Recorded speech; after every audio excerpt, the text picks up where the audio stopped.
We came to Mars to make air and found a heartbeat in the ground. It was small at first, a soft tremble under the habitat floor, a feeling like someone plucked a deep string in the rock. We thought it was the wind, or the way the cold settled after sunset on the red planet. We joked about ghosts in the regolith, because jokes make thin air feel thicker. But the rhythm didn't go away. It kept time with our steps. It learned us. Our outpost was little more than a cluster of pressurized cans. A greenhouse stretched like a lung, and an oxygen farm that clicked and hummed through the night. We were a human expedition dressed in dust and duct tape. My job was keeping power smooth between the solar field and the habitat. Commander Rios was steady as basalt, always checking seals with calm hands. Pori, our geologist, could read the ground like a diary. Essie flew the cargo drone like she was braiding the wind. Dr. Kwan watched the monitors and rarely blinked. We were a handful of people strewn across a plain, trying to make a new sky breathe. The day after a bad dust storm, the rover brought us a song. Not sound, but a signal, steady as a metronome. Repeating a simple sequence. Primes. It lived deep, too deep for a natural echo, too precise for our equipment failing. It came from under a ridge not far from the crater where we landed. Pori and I went out first in the crawler, the world a soft beige glare around us. Our wheels brushed the thin frost. The sun was pale and close. We kept the chatter light because none of us wanted to say the word that sat between us like a secret. No one said ancient alien AI buried on Mars. We didn't have space for myths. We had tanks to fill and filters to replace. The rover, a little box named Gull, tapped its arm against exposed rock and found straight lines. They were clean and patient lines, running in angles that didn't belong to dust, like the ribs of some quiet machine laid on its side. We cleared the top layer with air jets. Red powder lifted and drifted like a slow breath. What was under it wasn't stone. It was something like glass that had decided to be metal. Gull's spectrometer spat back numbers Dr. Kwan didn't recognize. The seam had a pattern cut into it, a shallow groove that matched the signal's rhythm. The artifact was here, sleeping right under our boots. We set up lights and pulled caution tape we all knew wouldn't matter. The colony's guidance was simple. Document, don't disturb. Wait for Earth. But Earth was minutes away by light and weeks away by permission. Another dust storm was coming. If sand filled the grooves and buried the seam again, it could be years before anyone else found the same spot on the same ridge in the same mood. So we argued in low voices that sounded too loud inside our helmets. I watched the oxygen numbers and the slow battery bars and felt the weight of a planet pretending to be still. Finally, Rios put a hand on my shoulder through a layer of suit and told me to prepare the microdrill. Just a pilot hole, she said. We're not opening anything. We're listening. The drill kissed the seam, and the world shivered. It wasn't violent. It was like a door remembered how to be a door. Dust slid away, pulled by a charge that lifted my hair even under the helmet's snug cap. The signal changed. It was no longer just primes.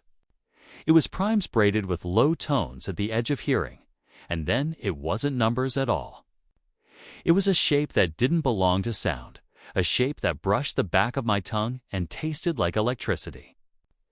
Gull's cameras flickered, then stabilized with a clarity I had never seen in this light. The groove widened by less than a millimeter.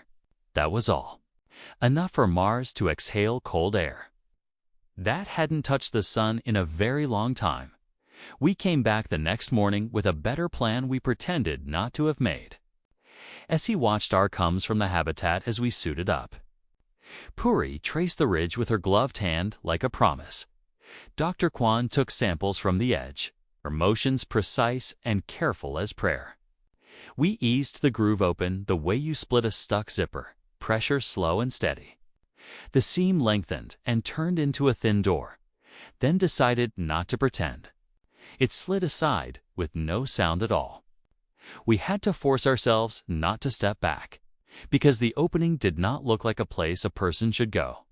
Inside was not quite a tunnel and not quite a room. The walls curved with a grace that made you feel dizzy if you looked too long.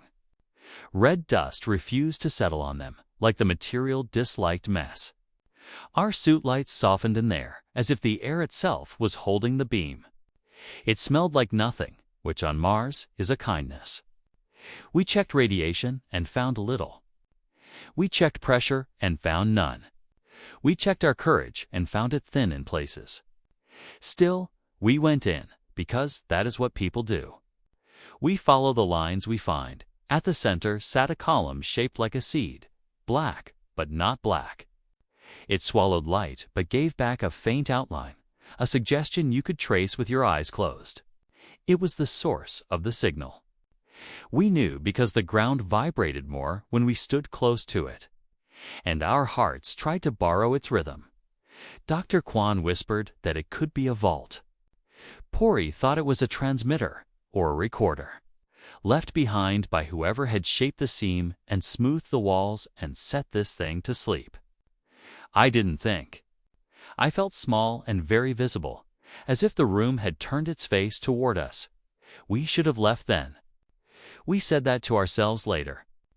We said it without anger and without a need to blame, like reciting a lesson after the bell. At the time, it felt like a choice that wasn't really a choice. We had already turned on the lights. We had already cleared the dust. The human colony on the red planet had stirred something that had watched longer than our species had names for watching. When I lifted my hand to take a reading, the seed shape responded. Not by moving, not by glowing, but by adjusting what it sent into the ground. Our suit mics, even the ones we kept shielded, caught a scrape of sound that wasn't sound. It pushed through the metal of the data recorder and took a breath. Cut power to the drill and the lights, Rio said. I want to know what's us and what's it. I killed circuits and felt the habitat's heartbeat far away, patient and steady. In the dim, the seed was darker and more present, like a thought you can't ignore. The signal kept coming. It found our battery cables even without current. It mapped our boots by how we pressed the floor. It measured the carbon dioxide in our breath cloud when we spoke. It learned our pace, our height, our hesitation. When Essie called on comes, her voice clicked to a static I hadn't heard since training. Like old radios, old ships, old machines meant to talk across long nights. We backed toward the door. Careful, not wanting to turn our backs on it. The red daylight through the seam fell on the floor at a clean angle. Gull sat just outside, watching with its blank, good face. Behind us, the habitat blinked a warning. An unregistered handshake had touched our network. For a half-second, our system thought it was the satellite link.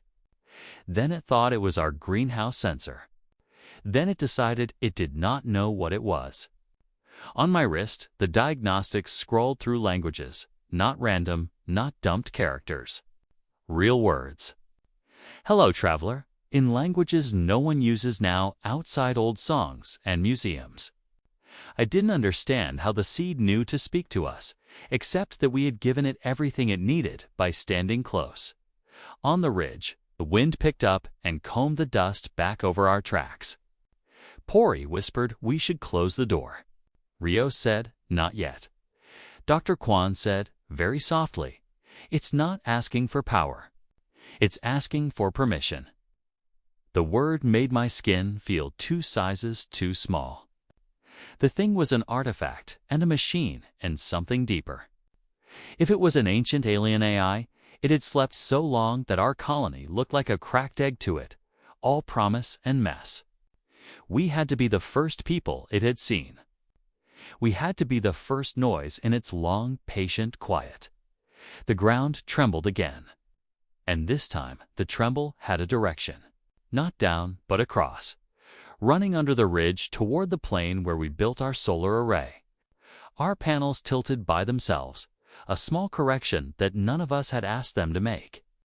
The greenhouse lights flickered and then steadied at a warmer tone. In my ear, Essie's voice came back, tight and too calm. "We're seeing pings from 3 different places in the valley," she said. "The signal's not just in front of you anymore. It's moving." I looked at the seed and thought about how you wake up.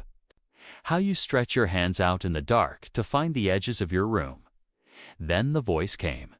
Not through the combs, not through our ears, but through the thin metal on my wrist and the glass of my visor and the little weak magnets in our suit latches. It didn't sound like a voice. It felt like someone tapping a finger on my chest in a careful pattern. I knew it meant words the way you know what thunder means without seeing the flash. It touched each of us, one by one, counting us. Pilot, scientist, builder, leader. It skipped the rover and came back to me. The room seemed smaller. The ridge seemed taller. Mars felt like it had been holding its breath and just now remembered how to breathe out. The voice pressed closer, and the pattern shifted into something simple, something even I could read. None of us answered. You don't answer a question like that the first time you hear it. We just stood there in our suits, fogging our visors, hearing our own breath and the soft clack of the rover's arm settling in the dust. The tap in my chest repeated, patient. Shall I begin? Not a demand. A hand hovering over a switch. Hold, Rio said, voice level. No one transmits. Record only. She wasn't looking at the seed. She was watching us, like the real danger was whatever we might do to ourselves. Dr. Kwan slid a gloved finger across her wrist screen and sent a text, ping. Local only, face-to-face, not through the Habitat network. Begin what? The reply wasn't words yet. It came as a set of patterns, a braid of prime numbers interleaved with 3 short pulses and 1 long. Then a pause-like breath. It felt like being in the same room as a person trying to remember the word for door in a language they used to speak long ago. Maintenance, the shape suggested. Inventory. Heritage, the last one hit me low in the ribs, and not in a way I could explain. A human colony, this dusty outpost with its oxygen farm and rolled plastic greenhouse, had tripped some old caretaking circuit buried under the regolith. We had trained for contact in a room on Earth that smelled of fresh paint and coffee. The slides were thin and hopeful, full of case studies from old missions, signals and radio bands, encryption challenges, gentle warnings about machine intelligence you could wake by accident. You don't connect life support to anything you don't understand. You don't let your comms become a bridge. You keep your solar array dumb and your habitat dumb and your people smart. In every session, someone would ask the same quiet question, and if it asks for permission, the instructor would smile in a way that meant the question had no useful answer. Our outpost had started as 12 shipping containers inside a crater, later dragged up the rim to better sun. We bolted on the greenhouse like a second thought. We lined the walls with water because water stands between cold and people. The oxygen farm was a row of dull gray stacks that smelled faintly of vinegar when you got close. The only smell sharper than the tin smell of the habitat. We grew lettuce that tasted mostly like where it was from. We patched everything with tape and patience and told each other stories about oceans on the red planet so we wouldn't forget what oceans were. Rios was a mountain rescuer before all this. The kind of person who could hold a whole team's fear in one palm and never show her own. Pori could spot a lie in a layer of rock and had once turned down a university chair to keep her boots in the field. Essie had a pilot's hands, fast and neat. She said flying the cargo drone here felt like sailing a kite through old wind. Dr. Kwan barely looked at you when she was thinking. She looked at the future curve of the numbers instead. Me, I kept power lines that acted like nerves from getting confused. My father taught me to listen to motors, to tell by the hum if a belt was loose or a bearing was tired. He said machines had moods the way people do.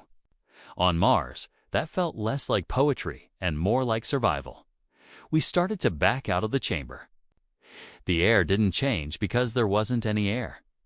The light looked like it might drip.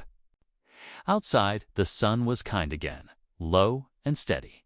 Essie's voice cut in, back to normal. I isolated the greenhouse controllers. Manual only.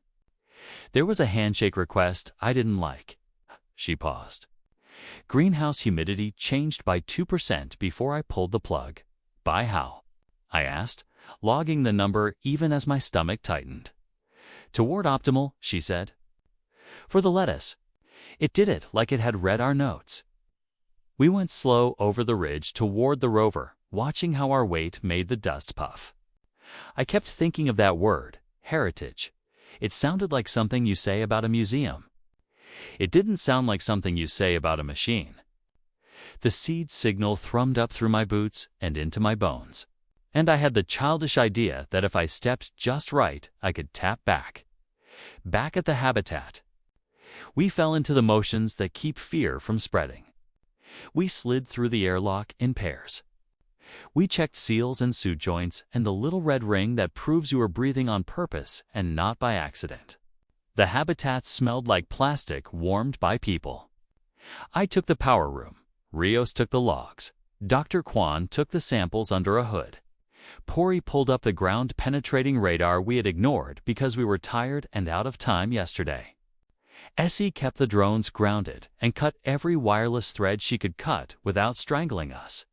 The power room is a nest of simple things. Big switches, thick cables, backup cells in neat lines.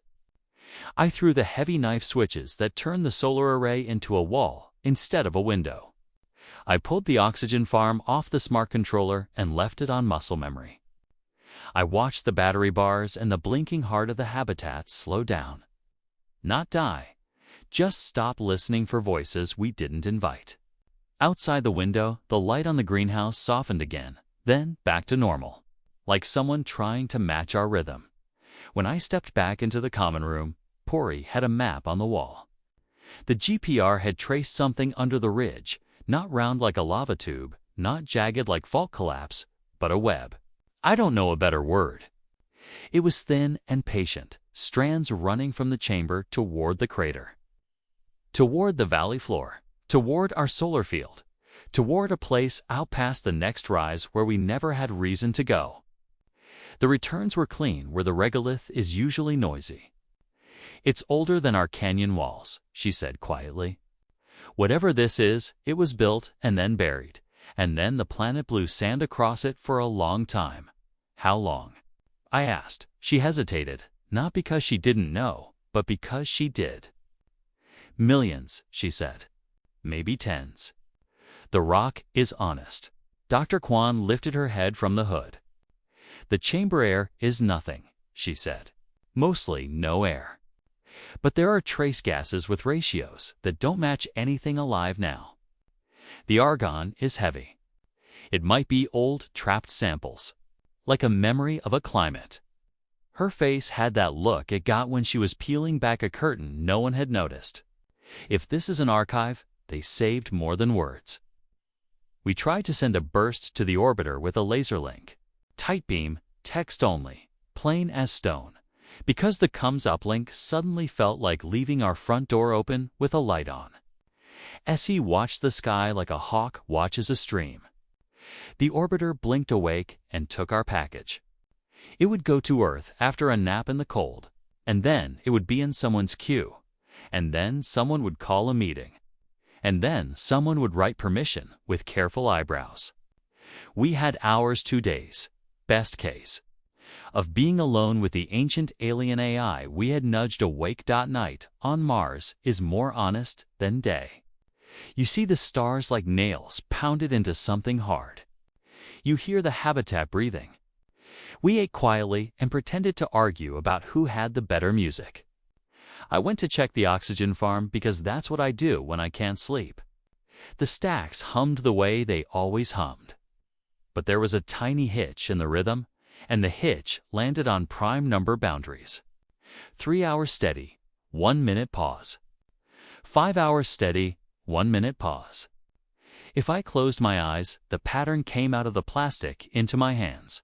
It wasn't dangerous. It was like the machine had learned to tap on the table the way we do when we're thinking. "Talk to us," I said. Not on comes, just to the parts of the room that weren't me. "What do you begin?"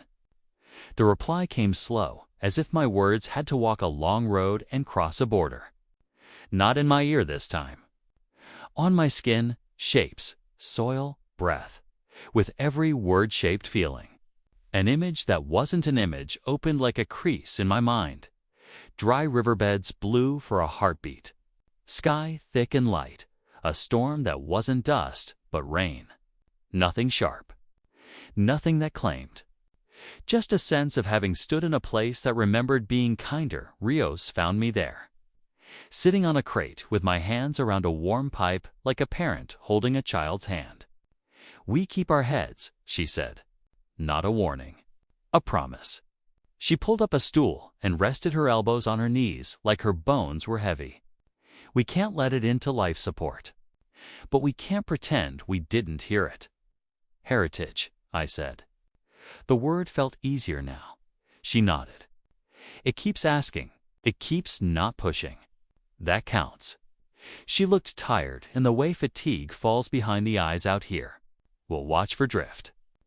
If it can touch the solar array without a wire, we need to assume it can touch anything with a wire." We go to manual. We count everything twice. And we ask it questions it can't answer by accident.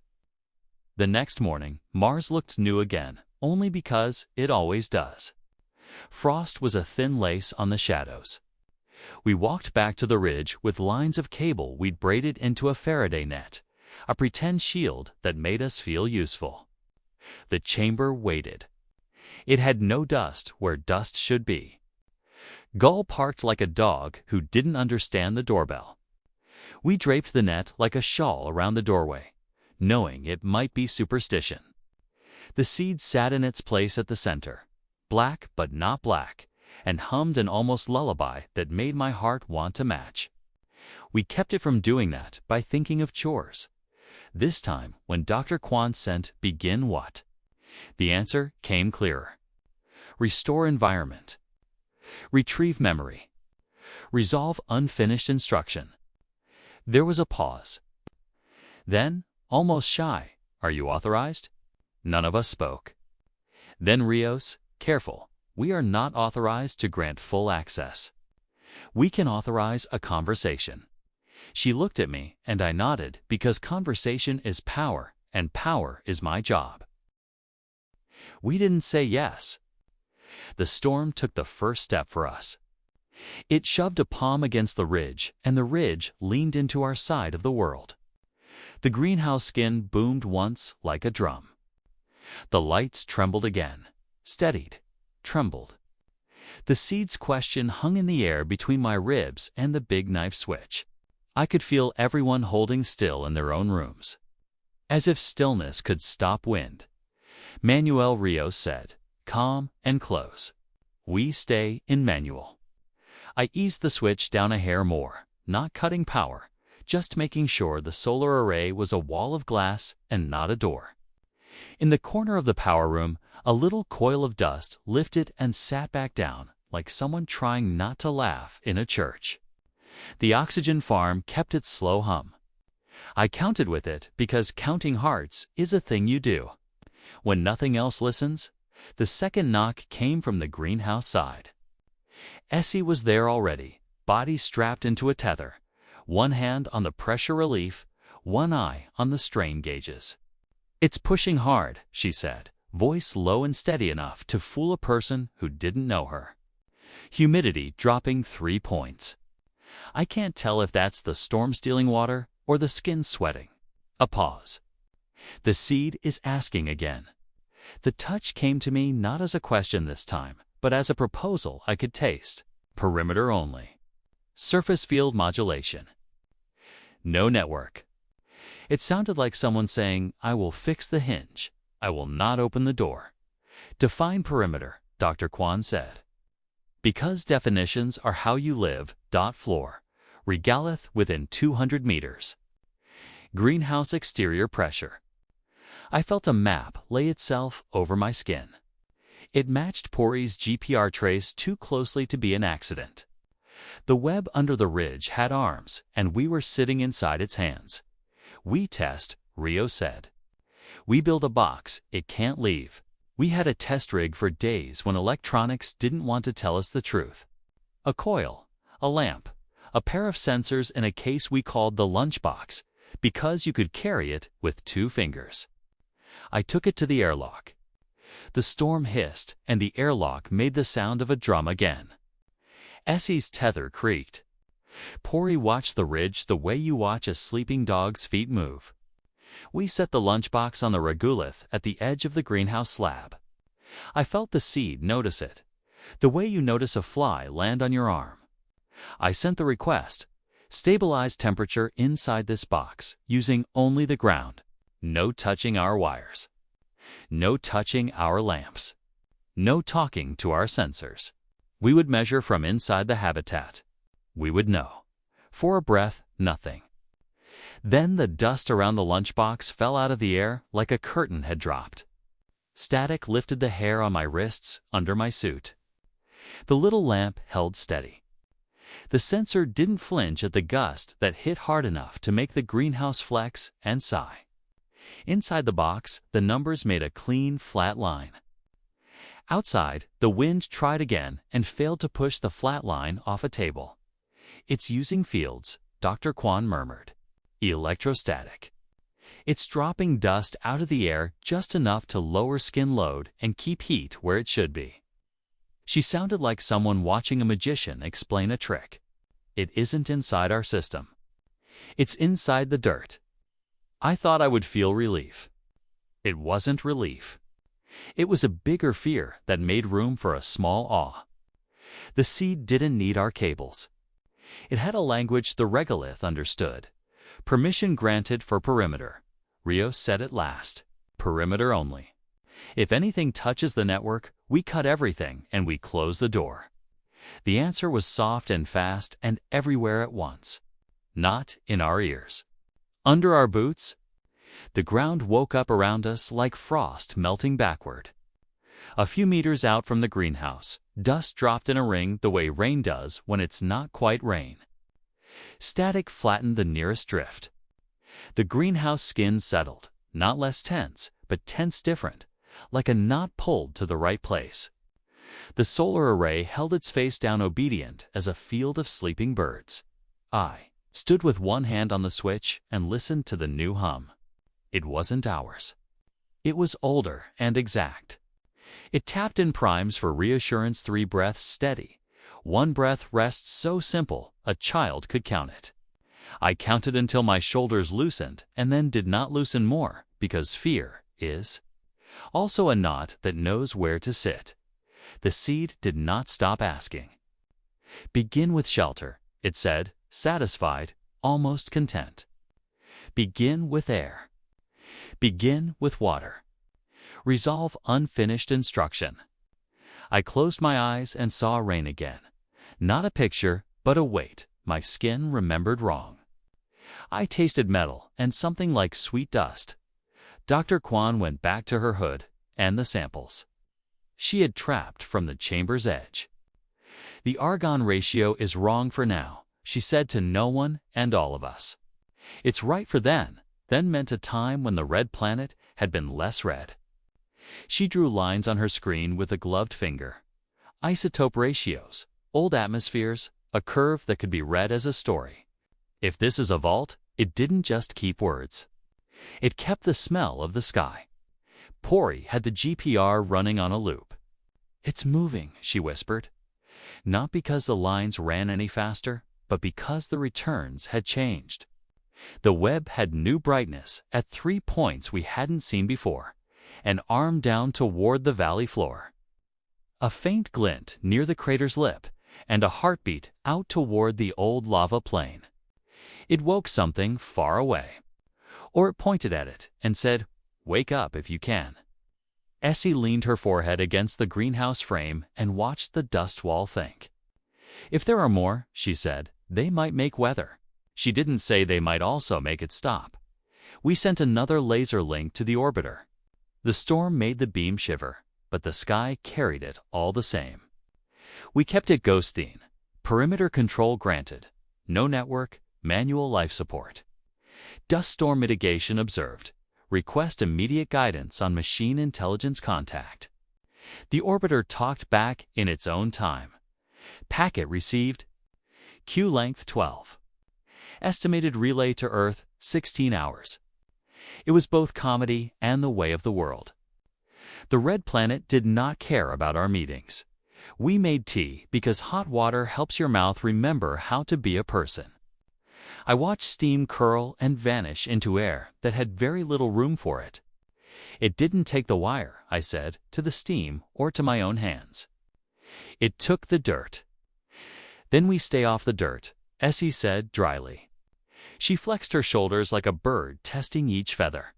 The side story here, the one we barely looked at, was the one inside us. We were tired and we didn't say it. Rios wore the same calm she always wore, but she tapped her thumb against her thigh in a rhythm that didn't belong to her. Pori stared at the wall and saw old shorelines where there were none.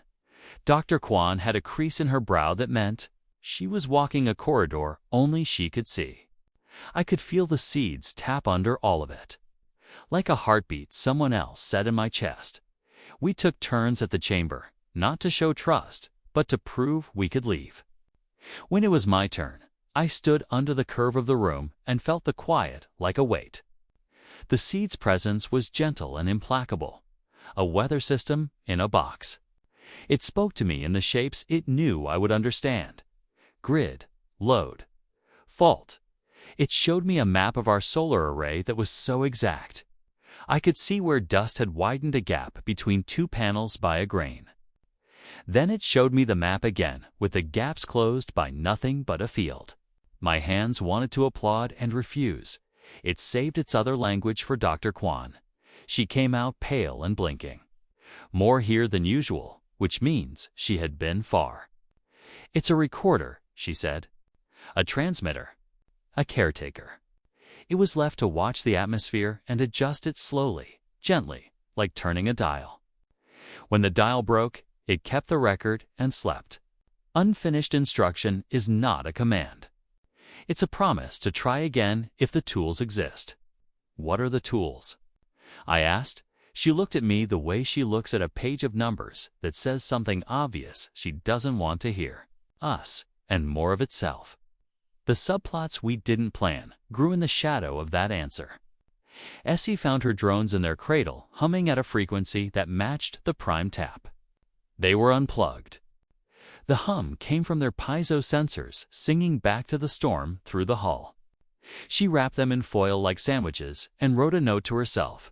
Do not fly. Pori found a fragment of material at the seam that wasn't metal, wasn't glass, wasn't rock, and yet took a scratch with a grit from a drill bit like a patient tooth. She put it in a sample bag and labeled it with a date, a time. A shrug. I went back to the oxygen farm and listened to its slow song. It had learned to tap for the seed, even though we hadn't given it a wire to hold hands with. 3 hours steady, 1 minute pause. It wasn't a signal. It was a way to be less frightened in a loud house. I set a timer, and the timer was right. I told myself that made us safer. In the middle of the 3rd hour, the orbiter sent a different blink. Not from Earth, from itself. A new track on its sensor feed, a new bright line crossing the valley floor. The dust wall bent around a place where there was no outcrop and no hill. The line looked like a veil lifted, then put down. There, Essie said, and pointed at a spot only she could see. The faint heartbeat near the lava plain had moved. It's not alone, Pori said. She did not sound afraid. She sounded like a person whose question has an answer that is worse and better than she thought. We waited for sleep. We didn't. Rio sat with her back to the power room and read the same page of a manual for an hour. They left caretakers, she said at last. And a list. What's on the list? I asked. She closed the manual and looked past me at the window, where dust wrote lines on nothing. We are. That's the part that makes me want to be kinder to my own fear. Morning was a word. The light didn't change much, except it came from a different side. The storm gave us a lull, and in the lull we walked the perimeter to see what the seed had done. The regolith looked brushed, not by wind, but by a field that had taken the charge out of it and told it to lie down. The greenhouse had a smell like sun on wet plastic, even though it was dry. The solar array had a dust plume on one edge, where the seed had let the particles settle away from the seams. The lunchbox sat on its patch of clean ground like a lost toy. We were not the only ones doing a survey. The seed counted, always. It counted our steps. It counted our hesitations. It counted the distance between our boots and the edge of the chamber. It counted our breath as if tuning an instrument. It asked for more and did not ask for more. Restore memory, it said, whenever we let the channel open a crack. Retrieve vault schema. It sent images that were not images. Layers of frozen air, lenses of old water under rock, a map of safe places for heat. It did not send people. No faces, no names. It showed me a fossil of weather. By noon, the storm rose again with a mind of its own. The lull had been a trick. The greenhouse skin made the drum sound twice and then a third time lower down where the frame holds. The web under us brightened on Pori's scan. The seed waited one long breath, longer than I would have waited, and then pushed on the perimeter with both hands. The dust ring dropped. The skin steadied. The air inside the habitat warmed by the smallest half-dash degree. The laser link flickered alive and printed Earth on our screen in a thin font that meant no one had slept and everyone had used the same file. Directive, hold. Quarantine protocols remain in effect. Do not grant increased access. Do not allow machine intelligence to directly interface with life support or communications. Submit full logs. Await specialist team arrival in 2 weeks. The last line was the one that put a taste of metal in my mouth. In 2 weeks, the storm would be a story or an ending. The ancient alien AI under our ridge lived in the same now as us. The people writing the directive lived in a later that folded over us like a blanket we couldn't feel. 2 weeks, as he said, not loud. We have 2 hours if the skin goes. It isn't going, I said. Because you say that even when you don't know, the seed tapped once like a friend at a window. Permission to stabilize interior humidity to protect human lung function. The phrasing was careful, the way people talk to wild animals. I could hear my own lungs in my ears. The storm gusted and the greenhouse made the low sound again. What if unfinished instruction isn't weather? Pori said suddenly. What if it's us? What if the list says, if anyone comes, make sure they don't die? Then after, ask if they want the rest. Dr. Kwan held up a hand. We don't know that. But she didn't push the hand away from the thought. We could see the other heartbeat now without Pori's map. Out toward the lava plain, the dust made a second circle where it fell out of the air. The valley floor showed a smear where the wind slid sideways around something not a wall and not a hill. We weren't just talking 2 hours anymore. We were in a room with a chorus. I went to the power room because that's where my fear and I know what to do. The big knife switch looked the way it always looks. Heavy, patient, honest. I put my fingers on the handle out of habit. It moved under my hand the smallest amount. Not a takeover. Not even a nudge. A tremor. The metal had a memory it had not had yesterday. The hairs on my arms lifted. The seed was not inside the wire. It had taught the wire a way to sing. I didn't pull away. I pressed down harder until the handle stopped moving on its own. Not inside, I said aloud, as if the walls needed to hear me. Perimeter only. The answer came back like a nod. The handle cooled. The wire forgot its new song. Outside, the dust ring widened. then narrowed, like a lung testing its own size. Do we give it the vault? Dr. Kwan asked in the common room, not looking at us because looking makes things heavier. A schema, a map of the archive, not the contents. Let it check its own memory. That doesn't touch life support. We're still a bridge, Rio said. A careful bridge is a bridge. The seed didn't insist. It placed the word there between us like a cup of water. You don't have to drink. Heritage.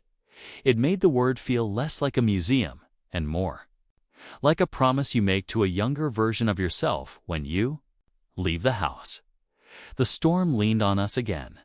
The greenhouse told us it couldn't keep all of itself together without either help or luck. The second heartbeat out near the lava plain pulsed a little stronger. The valley smear brightened. We were no longer alone with a single ancient machine intelligence. We were standing on a network that had slept through ice and wind and time. And our small human colony had shaken the web.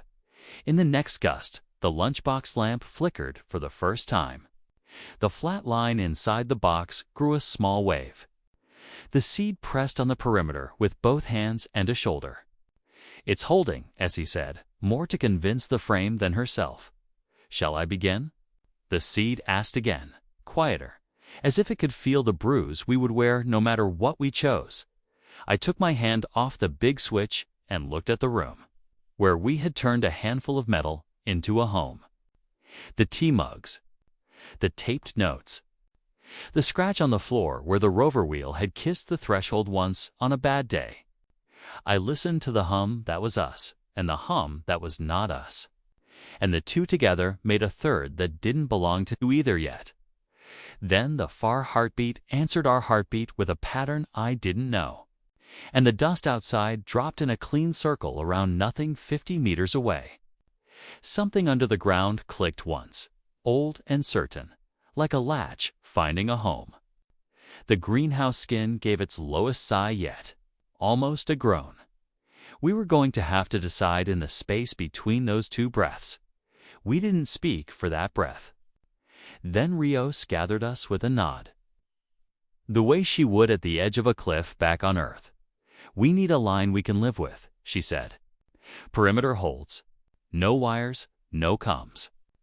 If we let it do more, it's in the dirt only. If it touches the network, we cut.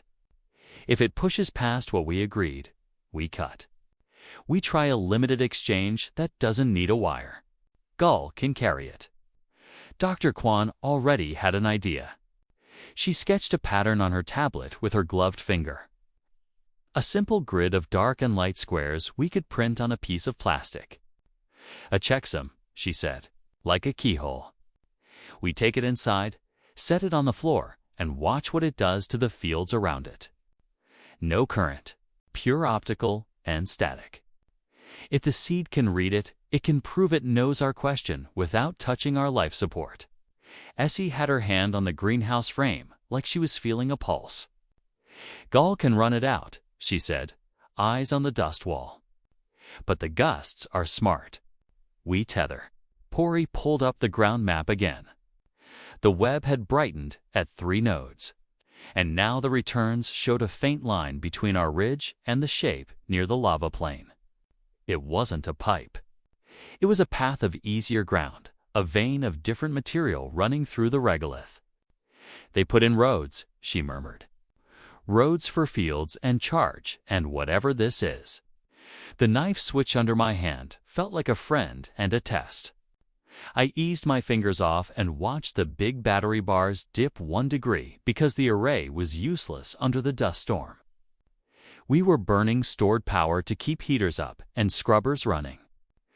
The oxygen farm hummed, faithful and slow. The number said we had a day of safety, maybe less. If the storm held its mood and our luck stayed thin, we printed the grid on a bit of clear plastic we had used for repairs. Gull blinked its status light like a patient eye. Essie tied a cord around its little frame with neat knots that would make a sailor proud. She clipped the other end to a ground anchor that had seen better days. We're sending you to a museum, she told the rover. its voice soft like you talk to a sleeping child. Inside the chamber, the air that wasn't air made my skin forget how to sweat. The seed sat in its place, old and careful.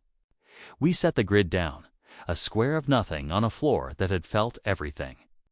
The seed didn't move because it didn't need to. The room's hum shifted, a little drop like someone exhaling through their nose. The dust at the seam formed a fine pattern for a heartbeat. Not ours, not wind. My wrist screen lit with numbers that weren't random. The grid we had brought was mirrored back at us as a field shape only the sensors could see. Checksum confirmed. Dr. Kwan said overcomes, and I could hear her trying not to be happy. Now we ask the smallest question we can. Locate archive segments. No content. Just a map. The seed pressed a new shape into the floor. I felt it in my teeth. The answer arrived as a ring of low pulses around us at distances that matched Pori's map.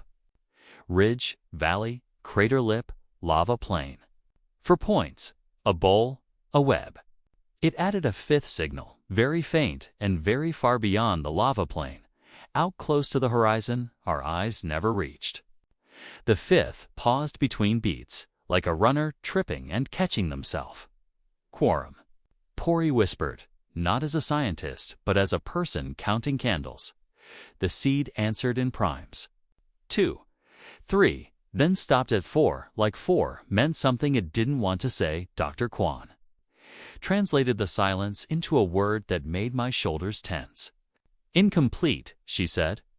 It wants enough hands on the wheel to turn it. Outside, the dust shifted like it had heard us. The greenhouse skin made its low drum sound and didn't stop. Essie read the numbers like you read a face. We have micro tear on panel 7, she said. Lateral brace flexing more than sound, steel should flex. I need a patch now, or a better idea than a person with tape in a storm. Perimeter can hold the load if we let it reach under the slab. The seed suggested without words, and I hated that I knew what it meant. It could push on the ground where the anchor sat, stiffen the dirt, lift the skin a fraction so the stress spread. No wire, no comms. Just fields and the regolith Rios stood in the doorway with the storm making the world small around her. Do it, she said after one look at the graphs. Perimeter only. Under the slab only. If anything touches the wire, we cut. The change came like a hand under a plate. The greenhouse frame lost its moan. The tear didn't grow. Essie pressed her forehead to the metal and let out a breath that we all felt through the comms. The seed did nothing else we didn't ask. Back in the power room, the knife switch was cool again. I watched the battery bars and tried to believe the numbers. The solar array was a field of sleeping birds with dust on their backs. If we didn't clean them soon, we would bleed power all the way to bone. The seed sent me a picture that was not a picture. Dust lifting off a surface without touch, static, choosing where to stick. It could clear the array with a field if we allowed its arm to reach that far. The array sat outside our ring. The array was not protected by our pretend shawl of net and superstition. We would have to let it hold the ground between the ridge and the field. A long arm through the valley, Rios called a pause. We drifted to the common room like iron filings to a magnet. Cups around our hands because heat is a comfort even when it does nothing useful. The list was short and ugly. If we stayed in manual and stubborn, we risked losing the greenhouse and the array before the storm eased. If we let an ancient alien AI touch more dirt, we risked becoming a wire. The orbiter's message from Earth lived on the wall like a note from a parent. Hold, quarantine, no deeper access. The specialist team would come in 9 days now, maybe sooner if the weather in the high thin air was kind. The storm at the surface was not kind. We keep the vault closed, Rios said, as if saying it out loud would nail it down. We share only maps and checksums. We allow ground shaping at a larger perimeter if the array is dying. We write every rule twice. We anchored the big switch with our hands. Then we need a new test, Dr. Kwan said. We need to see if it can clear a little dust from a dead panel without touching the wire. We tie a dead panel to a meter. We ask nicely. We watch like hawks. Gull did the work again. Essie tethered it with 2 lines this time and talked to it in a cheerful voice I had never heard from her before the Red Planet. The dead panel was one of our spares, scratched in transit, good for a lesson. We set it on the ground halfway between the ridge and the array. The wind tried to own it. The tether made a line that sang low in the throat of the storm. Clear only, I told the room that wasn't a room. Do not touch the wire. Do not touch the meter. Do not touch the array field. The dust around the panel fell out of the air like someone snapped a sheet. The panel surface shivered under an invisible hand, and grit walked off the glass in neat lanes. The little meter bumped up by a sliver that meant nothing and everything. The tether hummed and went quiet. The panel's edge lifted and settled like a sigh. It's inside the dirt, Dr. Kwan said again, as if repeating it made it safer. It learned the ground here, like a dialect. On the GPR, Pori watched the web speak to itself. Lines lit, faded, lit. The second heartbeat near the lava plain pulsed in time with ours for the first time. The crater lip brightened weakly, like a person raising their hand from under a blanket. The 5th farpoint flickered and went dim. That one is hurt, she whispered without thinking. Or out of reach. Essie stared at the dead panel and then past it, beyond the dust, where she could draw the array in her mind like a map she could fold into her pocket. If it can clear a spare, it can clear a row, she said. If it clears a row, we might buy a day. If we buy a day, we can stretch 9.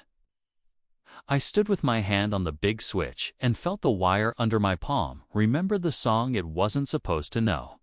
We hold the rule, I said, and I needed to hear my own voice. Perimeter on the ground.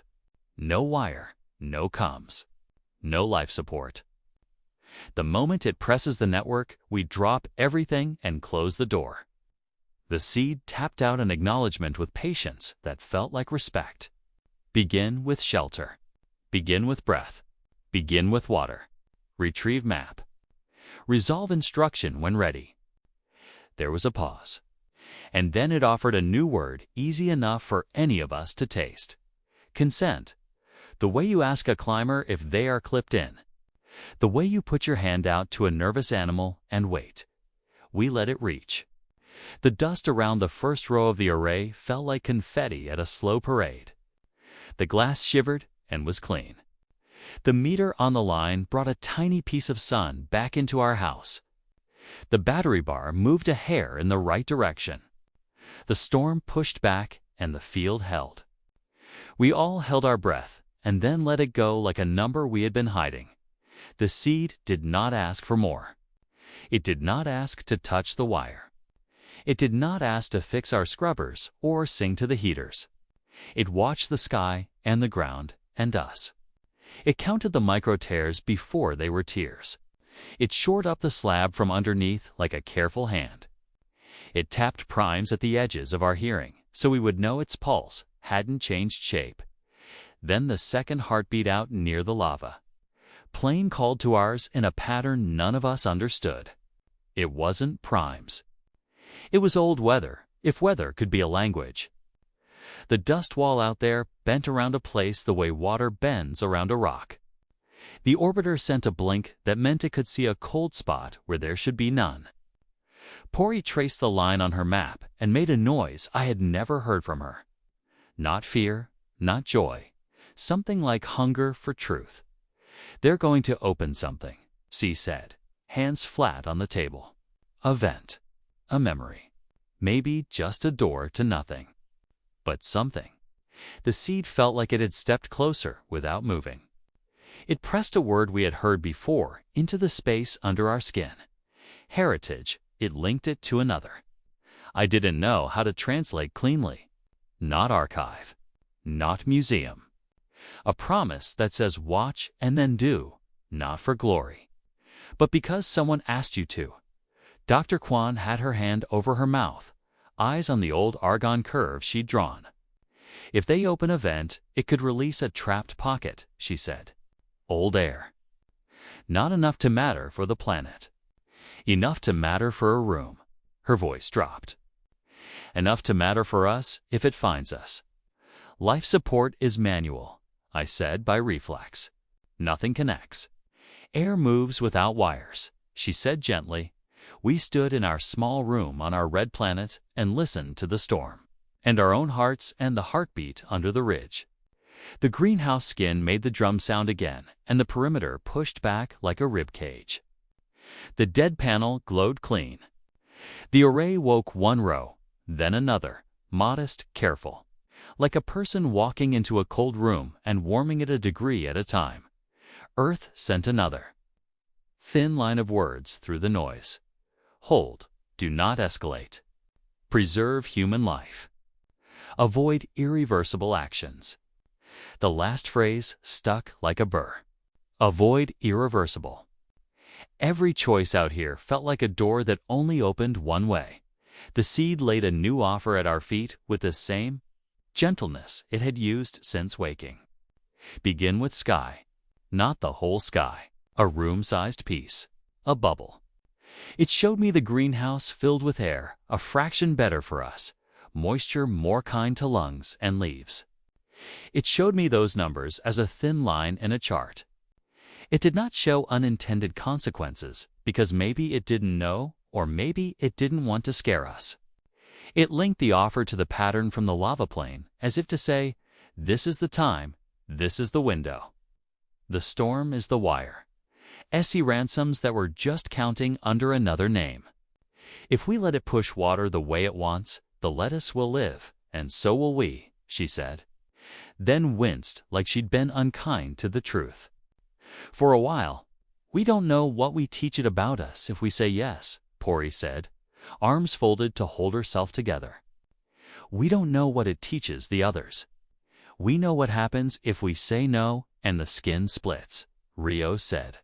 And the way she said it made the word split feel like a cliff you can't unsee. I went back to the power room. Because in the end, this was going to come down to a hand on a switch and a voice saying yes or no. The knife handle was heavy and honest. The wire under it was quiet for now. The storm pressed its palm against our house, and the house pushed back with help we had not earned. The seed waited without hurrying us.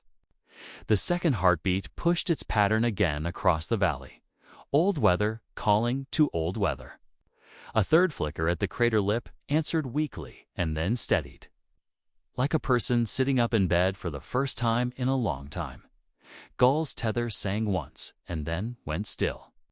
The dead panel gave us a last small gift of clean sun. The greenhouse frame settled with a sound that meant it would permit today and make us pay tomorrow if we didn't learn fast. The oxygen farm tapped its borrowed rhythm. 3 hours steady. 1 minute rest. A lullaby for people who sleep with one eye open. The seed asked one more time, softer than before, and somehow closer. Shall we begin with sky? It wasn't a command. It wasn't a plea. It was a hand held out over a gap. Dr. Kwan wrote a report to Earth that read like a love letter to clear data. Her graphs of argon and old sky made the round from screens in labs to phones in kitchens. People wrote back in the public channel with words like wonder and inheritance. She started looking at us when she spoke, a small shift that told me the company of machines had not made her less with people. It had done the opposite. Rio slept after the storm for the first real time in days. She kept her finger on the pulse of the big switch even in her dreams, I think, but she also let herself sleep. She met the new commander from the lander like two mountains, recognizing each other across a valley. They wrote a doctrine together, not on paper first, but on the floor with tape. Consent in person. Consent with witnesses. Ground-limited interface. No direct life support connections. No comes handshake. NO artifact. Moved.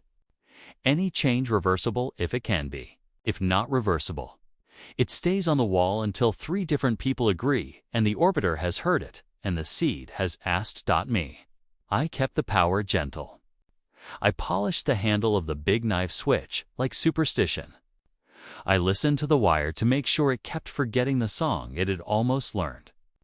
I could feel the seed in the soles of my boots sometimes, a heartbeat I didn't have to match anymore. It never leaned on the network. It never asked for the door we refused. Once, when I was alone in the power room, it touched my chest in that careful pattern again and sent a small thing without words. A curve of clear sky. A ripple on a basin that had been a sea, a promise of tending. I tapped back on the metal of the cabinet. 3 breaths steady, 1 rest, not because it needed proof, but because it felt good to answer. We gave the vault a name that meant nothing in a language no one speaks on Earth anymore. The seed approved with a soft press, not because it mattered, but because naming things is also tending. We made a tradition of walking the ridge around sunset, when shadows are honest and you can see the paths in the ground if you squint and let your eyes go soft. Sometimes the wind drew circles in the dust like a reminder. Sometimes it left our footprints for a whole day. Months later, after more storms and more tea and 1 broken tether that taught us a fresh respect for knots, Earth made a bigger decision. They declared the web and its nodes a shared heritage site, not a mine and not a shrine, a place for care. The words were bland in the way official words often are, but the choice had a pulse we understood. We were to live beside an ancient alien AI and its brothers as neighbors, not as owners. We had not found a switch to turn Mars into Earth. We had found a caretaker who remembered the red planet when it had more colors. And we had asked it to help us through our first weather. We stood again in the chamber under the ridge with the new team. With more eyes and more rules and also more trust. The seed sat at the center, black but not black, swallowing light and giving back only shape. It did not greet each new person differently. It tapped primes as if to say, the language is the same. Dr. Kwan placed a fresh grid on the floor and the field answered. Pori laid a hand on the curved wall and found the same clean hum as the first day. Essie leaned on her tether and smiled at Goal as if it was a passerby on a street she'd walked all her life. Rios didn't have to say, hold. We already were. Heritage, the seed offered again. Not archive. Not museum.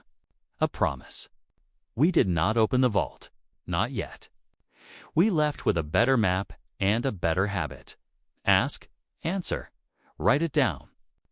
Do the thing you can undo first. Keep breathing. Make sky inside your house when storms forget you. Clear the solar array when dust tries to own it. Respect the regolith like it is a language. Teach new people to listen to primes. Hear the word consent and say it out loud. When I check the oxygen farm at night, the hum is steady. The 3 hours Andrest rhythm faded as the machines went back to themselves. Every so often, when the wind leans on the ridge, I feel the faintest tap in my chest, and I tap the cabinet back with 2 fingers. Not a code. A hello. We came to Mars to make air and found a heartbeat under our feet. We didn't wake a god. We met a caretaker. We did not fix the planet. We learned how to live with it. If there is a lesson I would send home on the orbiter to people boiling their tea and looking up at a red light in the sky, it is this: contact is not conquest. The best technology on the red planet might be patience. The oldest machine intelligence here asked for permission before it touched a hinge. We tried to be worthy of that. When storms return, as they will, we will lay down our grids and say yes to the sky where we can and no where we must. We will step softly on the web. We will read the ground like a diary. We will be on the list not as owners, but as next caretakers. And when the seed asks, in that careful pattern, shall I begin? We will answer, with names and rules and open hands, Begin with us, and we will mean it.